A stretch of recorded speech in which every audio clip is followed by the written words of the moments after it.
የገረመኝ ነገር ምን እንደሆነ ታውቃላችሁ? እነዚህ ታዳጊ ልጆች ህፃናትን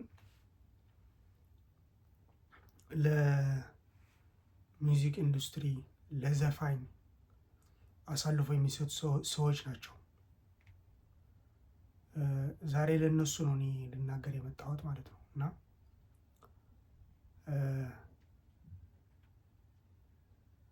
ምንድን ነው ይሄንን ያህል ድፍረት ያገኙት? ምክንያቱም ህዝቡ ስለደገፋቸው ነው። እንዳየሁት ህዝቡ ስለደገፋቸው ነው። እና እነዚህ አይነት ሰዎች ምን ያደርጋሉ? በየቦታው እኔ ያሳድጋለሁ እያሉ የወሰዱ ለፊልም ኢንዱስትሪ፣ ለዘፋኝ ኢንዱስትሪ፣ ለተለያዩ የኢሉሚናትና የፍሪ መሲነሪስ እነዚህ አይነት የሚስጥር ማህበረተኞች ማለት ነው ጉዳይ አጀንዳቸውና የእነሱ ጉዳይ ለማስፈጸም ይሸጧቸዋል ማለት ነው። ግን እየሸጡ እንደሆነ አይደለም የሚያወሩት ማለት ነው። የሚያወሩትምና ለሰውንም የሚያሳውቁት እያገዙ እንደሆነ ነው። አግዝሃለሁ በማለት ነው የሚወስዱ ማለት ነው።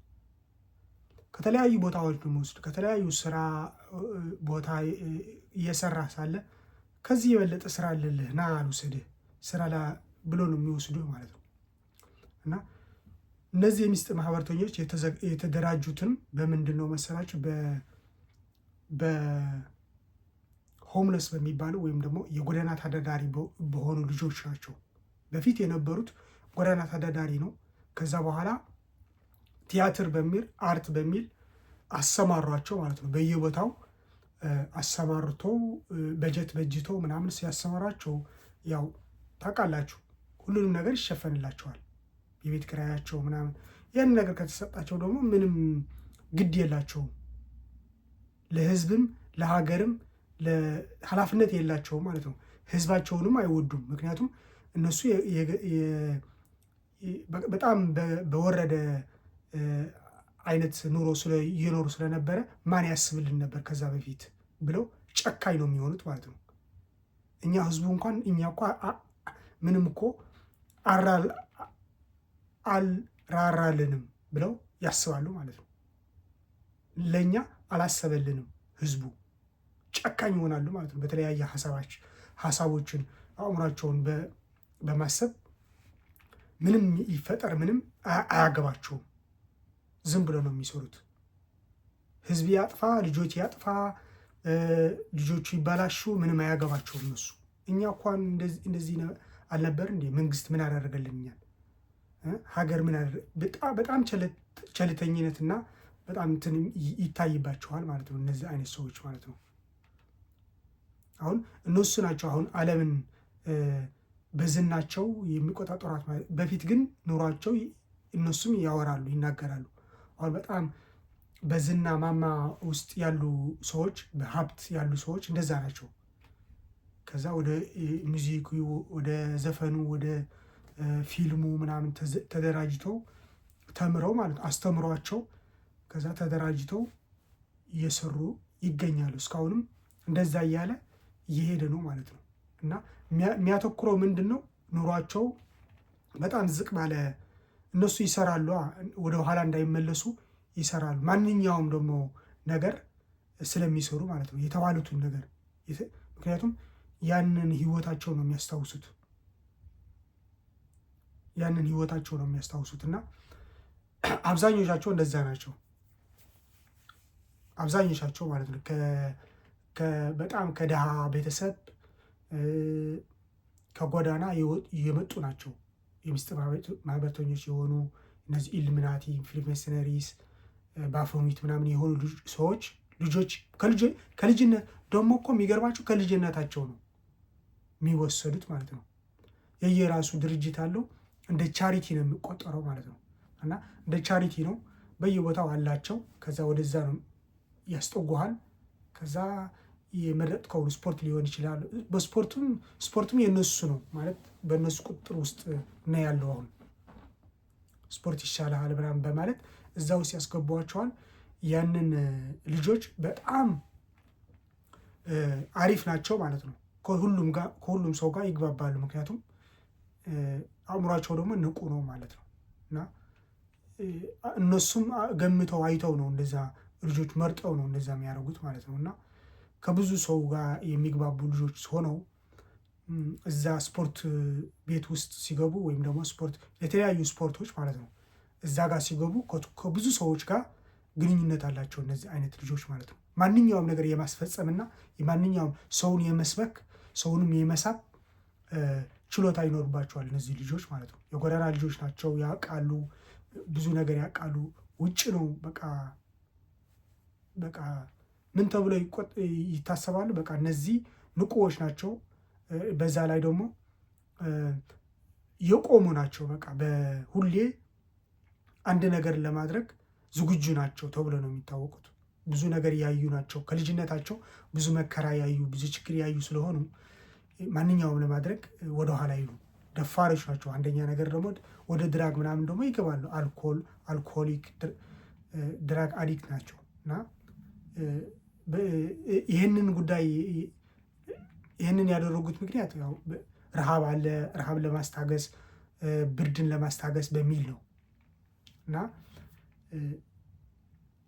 ደግሞ በግል እነዚህ አይነት ልጆች ደግሞ በግል ሲወጡ ወይም ደግሞ የተለያዩ ማለት እነዚህ አይነት የዘፈን ኢንዱስትሪም ሆነ የፊልም ኢንዱስትሪ ሰዎች ሀብታሞች ሆነው ሲወጡ ወይም ደግሞ ሰው ሲያውቃቸውና ሲወጡ እንደዛ አይነት ሰዎች ናቸው የሚያጠምዱት። ኑሯቸው ዘቅተኛ የሆነ በጣም በወረደ አይነት ኑሮ የሚኖሩ ሰዎች ናቸው የሚያጠምዱት እና ወስዶ ምንድን ነው የሚያደርጉት?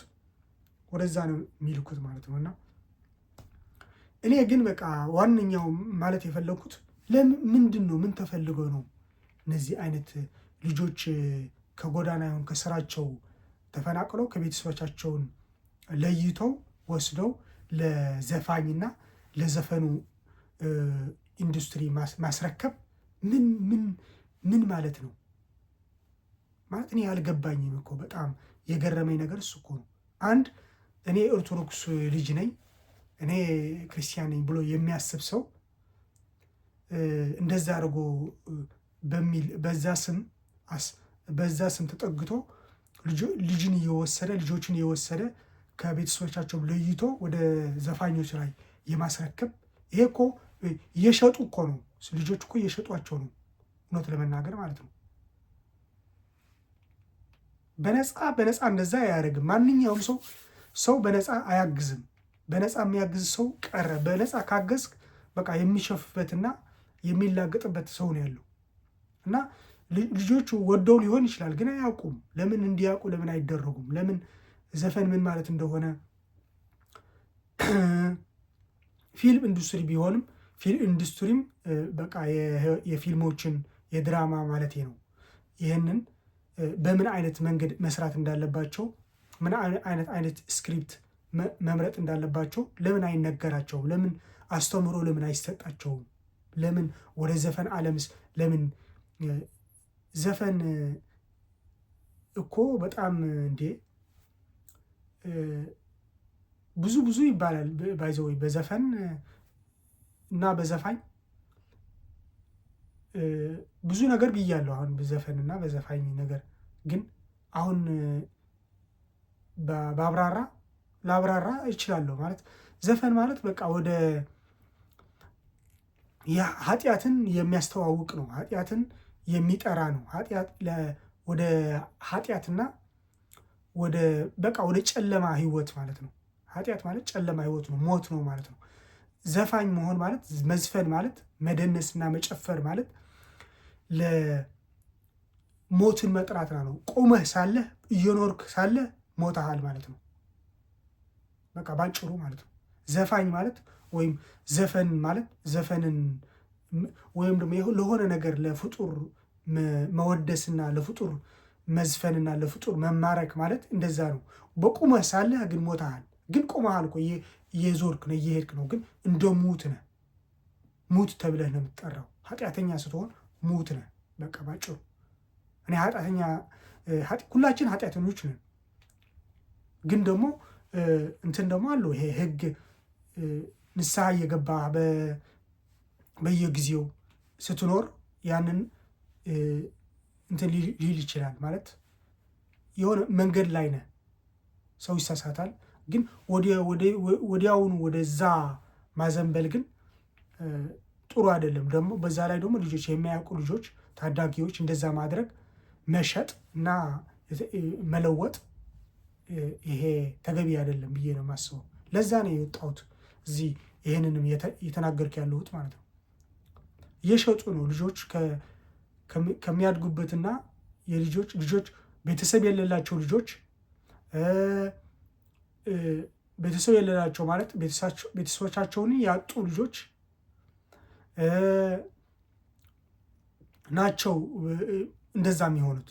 ቤተሰቦቻቸውን ያጡ ልጆች በመሳደጊያ ቦታ ልጆች መሳደጊያ ተብሎ በሚጠራ መንግስት በሚያቋቁመው ወይም ደግሞ አንድ ግለሰብ ወይም ደግሞ ሰው በግሉ ለልጆች ማሳደጊያ ብሎ የሰራውን ድርጅት ወይም ደግሞ ተቋም ያንን እዛ ጋር ሂዶ ተደራድሮ በብር ገዝተው ይወስዳሉ ልጆች ለነዛ ለማድረግ አላማ ማለት ነው። እና ለኤልጂቢቲኪው ፕለስ የሚባለው ለዛም ድርጊት እንዲያስፋፉባቸው እንዲሰብኩላቸው እንደ መስበክ ማለት ነው። እንደዛ እንዲያደርጉላቸውም አድርጎ እዛ ሂዶ ማሳደጊያ ሂዶ ተነጋግሮ ከዛ ሰዎች ጋር ተነጋግሮ ከፍለው የሚያስወጡ የሚሸጡ ልጆች የሚሸጡ ማለት ነው። ቤተሰብ ስለሌላቸው ችግረኞች ነው በማለት ልጆች ለነሱ ጠበቃ የሚሆንላቸው ስለሌለ ወደ ጥፋት መንገድ የጥፋት መንገድ ማስፈጸሚያ ማድረግ ብዙ የሚደገፍ አይደለም። ዝም ብሎ እየተጨበጨበለት ማንኛውም ሰው ምን እየሰራ እንደሆነ መታወቅ አለበት።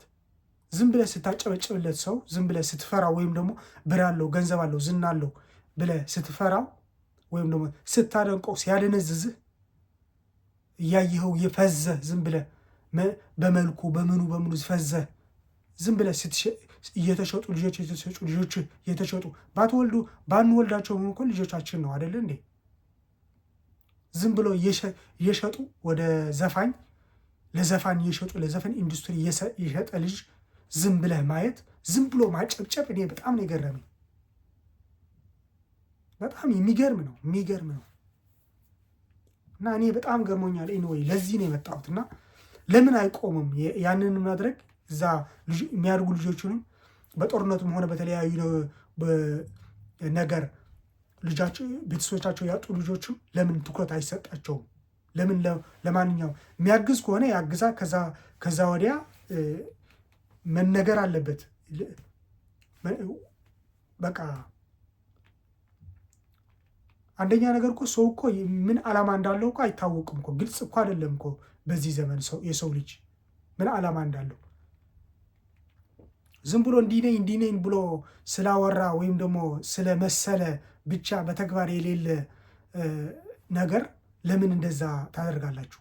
ለምን አሳልፋችሁ ልጆችን ትሰጣላችሁ? እናቶች አባቶች ያሏቸው ልጆችስ እንዴት ቤተሰቦቻቸው እንዴት አሳልፎ ለዘፋኝ ለመሆን እንዲሆንላቸው ለምን ለብራስ እየሸጧቸው እኮ ነው ልጆቻቸውን እኮ እየሸጡ ነው በገንዘብ። ከዛ በኋላ እነዚህ ልጆች እኮ ቤተሰቦቻቸው እኮ ይቀየማሉ። እዛ ገብቶ ከተጨማለቁ በኋላ ካደጉ በኋላ ከገባቸው በኋላ ሁሉን ነገር ወደ ልባቸው ከተመለሱና ሁሉን ነገር ከገባቸውና ካደጉ በኋላ ማስተዋል ከጀመሩ በኋላ እኮ እነዚህ ልጆች እኮ እናታቸው ወይም ደግሞ አባታቸው ወይ ወንድማቸው እንደዛ ያረጋቸውም ሰው ወደ እነዛ ያስተዋወቃቸውም ሰው እኮ በጣም ነው የሚጠሉት። የሚገርማችሁ በጣም በቅርቡ ምን እንደሆነ በውጭ ዓለም ላይ ምን እንደተፈጠረ ታውቃላችሁ አይደል? ልጆች የነበሩ ልጆች እንደዛ ሲደረጉ ያንን ነገር እያያችሁ አሁን አግዝሃለሁ በማለት ልጆች ሲሸጡ እያያችሁ ዝም ማለት ነው። በጣም እኔ እንጃ። ያንን ለማለት ነው የመጣሁት። አመሰግናለሁ።